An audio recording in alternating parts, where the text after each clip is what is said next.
high school kids that are ditching school. Absolutely. Smoking cigars. Is Dave the kind of guy that, like obviously we all have our impression of Dave. We all grew up watching Dave, listening to Dave, seeing him in concert. Is he pretty much the guy that he is on stage? Sometimes, but I would say there's a lot more to Dave than him on stage. And I kind of was always bummed that I go, man, Dave seems to hide all these other elements of himself that are so great. Right. That if people, like, he learned how to fly a helicopter in New York, and any other rock star who learned how to fly a helicopter would have had an entire show called I'm Learning How to Fly a Helicopter by Bon Jovi. Right. And Dave just hides this stuff so no one sees it. It's like he goes and does it by himself, and it's all secret. But he did fly me around in the helicopter. Wow. Me and Animal, before New York, when we were still on tour, while he was learning how to fly, he says, Brian, if you ever come to New York, I'll fly you around the Statue of Liberty on a helicopter. I'm like, and so when I went to New York to do the radio show, the first week I said to Dave, I go, hey man, you said if I was ever in New York, you'd fly me around the helicopter. And he goes, okay, he goes, bring Animal, meet me at the VIP heliport on East 34th or whatever at 10 o'clock Sunday morning.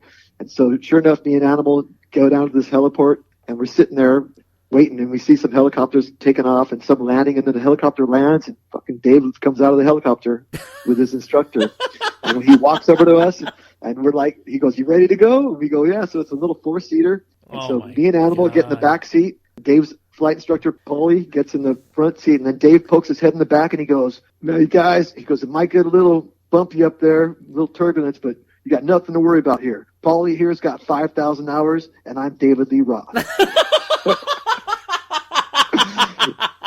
He's like a superhero. And then we get in that helicopter, and then we take off. Dave does all the stuff, man. He's flying, he's doing everything, but the instructor's just sitting there. And then we flew around New York City, flew over Yankee Stadium, flew past the Empire State Building, went all the way down and flew around the Statue of Liberty. And I'm just going, wow, I'm flying all over New York City in a helicopter, and my pilot is David Lee Roth.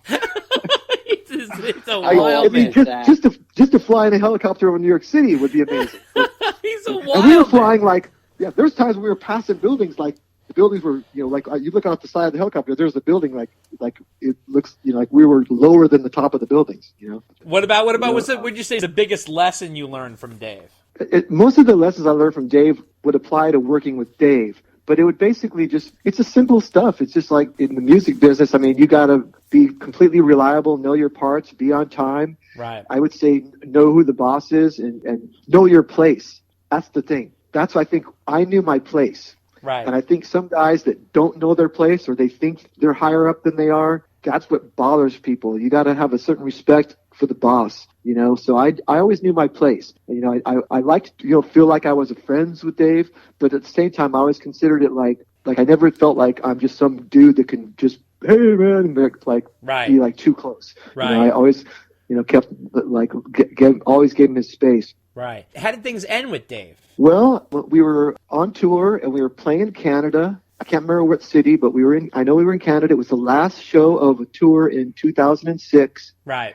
And Dave said at the end of the show, Dave gathered the band around and he said, hey, great tour, everybody. I just want to let you all know because I want to tell you this now because I don't want you to hear it on the internet, but I'm going to be doing some shows with Van Halen. And we're like, oh, dude, awesome. We're like, because everybody was stoked for him. And he goes, so we figured, okay, that's the end of this run. Right. Dave's back in Van Halen. So, but then what happened was that was the end of 2006. But during 2007, Eddie had to go to rehab. Right. So Dave kept calling me to do studio work. So I kept going and working with Dave through 2007. Really? While Eddie was in rehab. And then when they finally, because they've had to cancel the first, remember they were booked to do the tour and then they had to cancel it. Right. And then they didn't, they rescheduled it for September. And then they rented the Forum in Los Angeles for 10 days. Right. To rehearse. And so I went to a couple of rehearsals. Wow. And then I was getting ready to move to Austin, Texas. And then I said to Dave, he said, hey man, are you coming tomorrow to the last rehearsal? And I said, no man, I'm leaving for Austin tomorrow. And he goes, well, hey man, he gives me a big hug and he goes, hey, backstage passes for life. And I go, thanks man, have a great tour. And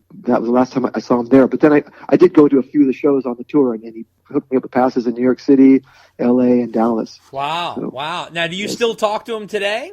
No, I don't. Probably, I'm sure he's gone through 5 phone numbers since I've ever called him, because he would change his number every few months. So I doubt I have a number that he has. So the only way I would ever contact him would be through other people. Like when his assistant was Todd Jensen, I could call Todd.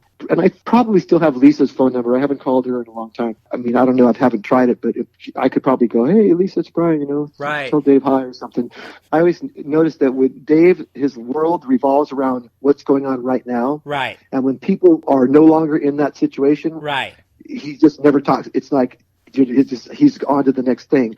So I always knew. I used to say, I have a feeling that after the last show I play with Dave, I'll never talk to him again. Yeah. And pretty much that's how it is. He's just one of those guys that he's just got a very tight inner circle and just doesn't really call old friends to say hi. Wow. Well, it's interesting, because I really was surprised that you weren't considered for the Vegas run that he was doing, because you're the perfect person to have that role. He was having trouble with his guitarists and finding the right people. And I was like, why in God's name is Brian not doing this? Because you already know all the songs. They called me. They did. Yeah, I got called by, I'm not going to say who, but somebody that was working with him. And this was like June of last year. Right. And he called me and he said, hey, I just want to check in with you. Dave's going to be doing this residency in Las Vegas. And, I don't know what you're currently doing, but would you be interested? He goes, we're kind of working with a couple of guys, but one of them's kind of younger. And we know that you know Dave and you've been with him before, so you know how to work with him. And we talked about it. It just didn't work out because I was living in Austin and I was booked from then until the end of 2020. Booked solid, doing very well, making good money. And so it was going to be like a thing where I would probably lose money to do it, because I would have to fly back and forth to LA, even just to rehearse. Right. And so it was kind of like one of those things where logistically and it wasn't going to work. I mean, it's like if I didn't have a good gig, I would have been all over it. But I have a great gig in Austin, and I love what I'm doing. Right. So I didn't want to disrupt that to go back and play with Dave. And also, like I said, have to fly back and forth to LA. That's crazy. To rehearse and get guys to fill in for me. And also it was just for a few weeks in Vegas, and they were already rehearsing in June. Of last year. Right. So it'd be like 6 months of rehearsals. It was just going to be a lot of flying around and doing all this stuff. Yeah. And I just go, man, my life is just great in Texas. I'm loving life out here. And I really dialed it in my whole world out here. And I just felt like things were going too well for me to disrupt my life to go and do what I consider to be the unknown. Right. Which is going to be going back to Dave and then playing some shows. Now, of course, that was before I heard about the Kiss tour. Right. When I heard about the Kiss tour, of course. And I said, man, I might have said yes if I knew about that. Right. Because Kiss was like the band that got me into playing guitar, so to play some shows with Kiss would have been so cool. Sure. But I was pretty happy with the way things ended, and I also felt like I had a great run with Dave. Yeah. Ended on a great note. Yeah. I figured, why go back 15 years later and have it not be as well, or have us not end up on a good note or something, and then like have it end wrong. I figured it was a kind of a completed chapter. Towards the end of that chapter, Dave brought in a second guitarist, Toshi Hiketa. Yeah. Why did he bring in a second guitarist? How did you get along with him? And what was the vibe like at that time? Well, it's funny because Dave was going to add a keyboard player. It was like we were getting ready to go on the tour in 2003, and suddenly at the last minute, Dave wants to add a keyboard player. And we were kind of like, oh man, I really like, and I think our gear was already on the trucks driving across the country, It was really late in the day, and then we were kind of like, oh man, nobody really was excited about that. And then he just says, well, hey, Toshi Hiketa had already auditioned for Dave before, and he was also part of the barbecue thing. Right. He had done a few things. Right. So Dave already knew Toshi, already worked with him, and already, so it wasn't and I knew Toshi. Him and Ray Buzier kind of lived in a duplex next to each other. When he brought him in, it was kind of a bummer for me, because now we're doing all these songs with rhythm guitar, and it just isn't Van Halen. Right. So we had to make up parts that didn't exist to add the second guitar. It wasn't like we just played the same stuff. Like I'd play a low A and he'd play a high A. It was right. And so it really messed with me, because I suddenly had to alter my tone. I had to alter my setup. I still played everything the same, but I had to hear this other guitar that was, it just sounded weird to me. And Toshi's a super great guy, great player, awesome, super fun hang. We had a lot of fun. Musically, it was a bummer for me, but as far as his personality-wise, he's such a cool guy, and he's such a great player. Right. Sure. So Absolutely. it was fun. Back when you went to see Van Halen, did you ever get to meet Eddie? Yeah, I met him at one of the rehearsals. In fact, we were all in Dave's dressing room at the Forum at the rehearsal, and Eddie came walking in, and me and Ray, at least 2 or 3 of us from the band were there. And Dave goes, "Hey, Eddie, this is my band," and we all shook hands and talked to him and said hi. That's cool. And what was the rapport like with Dave and Ed? Not much of a rapport. I didn't see. They didn't talk to each other much, and then Eddie just said, "Where's the bathroom?" And Dave pointed and Eddie went to the bathroom. So I didn't even know. And then Dave said something like, "Well, that's more than I usually get out of him." That's funny. So in terms of your gig, what is the gig in Texas that you had? Are you still doing the same gig? What are you working on? Well, now we're all stopped, but I was doing kind of a fun 80s cover thing that's like a kind of a comedy Broadway show band, and we play all over Texas, and we play like 250 shows a year. Wow. And I've been doing it since 2000, so I moved here in end of 2007. Yeah, we're playing our butts off. It's a real fun show. It's just a blast to do. What's it called? And, it's called The Spasmatics. The Spasmatics. So is it like an 80s cover band? Yes, Okay, it's all gotcha. 80s cover stuff. We're funny costumes. We do choreography. It's like going to see the Rock of Ages show on stage. Right. It's like a stage.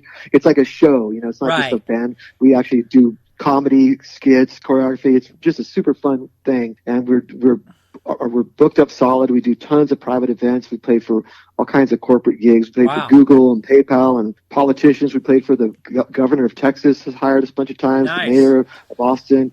And so we do all kinds of events, and we played for the San Antonio Spurs and for the Dallas Cowboys, for the Houston Astros. We played after games and stuff like that. We'll play on the field after a football game, we're doing all kinds of stuff, and it's just a real fun thing. And it's just a bummer that this whole COVID thing has just shut everything down. Know. We had 22 private events booked in April. Oh my, that's brutal. I mean, yeah, brutal. That's those are the best paid gigs. Oh yeah, the best paid gigs, of course. Yeah, so now, 22 gigs gone. Do you incorporate Van Halen into that show? We do once in a while. We'll throw out some. He Really Got Me. I've done Eruption into You Really Got Me, and we've done Hot for Teacher before. Okay. And we throw in some, we've done some Kiss, Rock and Roll All Night, and some Bon Jovi. And then everything from like Joan Jett to Wham. Right. And then we'll do after Wham. We'll make a joke about that's the heaviest band in the world. They got a band called Wham. and then we talk about that they're influences, and then we go through a medley of AC/DC, Pantera, Slayer, and then we bust into a Metallica tune. Wow. So it's all this. It's just fun. It's fun. It's a lot of comedy.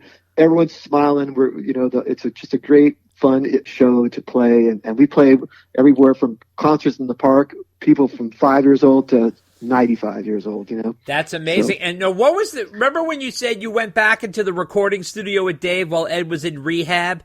What did you record with Dave during that time? That might have been like the Baby Driver thing. I don't know. Okay. He would just say, learn this cover tune. And the bummer is I never ever got any recordings of this stuff. So okay. I got none of it. So a couple I found online. That's great. Well, listen, Brian, it's been a pleasure having you on. We want to thank you so much for your time, and it was fantastic talking with you. Your incredible stories, and we really appreciate you coming on today. Thank you very much for having me. Real fun talking to you guys. Whoa! How about that for rock video music fans? Live all day, all night. You know what you need. Only right here on Dave TV. Check us out on Facebook at Dave and Dave Unchained, a Van Halen podcast, on Twitter at DD Unchained, on Instagram at DD Unchained Podcast, and you can email us at ddunchainedpodcast@gmail.com. I've just been informed by my office that we are not going back until after Labor Day. Wow. Yeah, weird. wow. Holy cow. I thought, like, my office had said, we're not going back before June 1, and even then it's not going to be, like it was before. Right. And even then I was like, oh, all right, well, whatever. What does that mean? Wow. You're not going back till after Labor Day? And that's not even definite.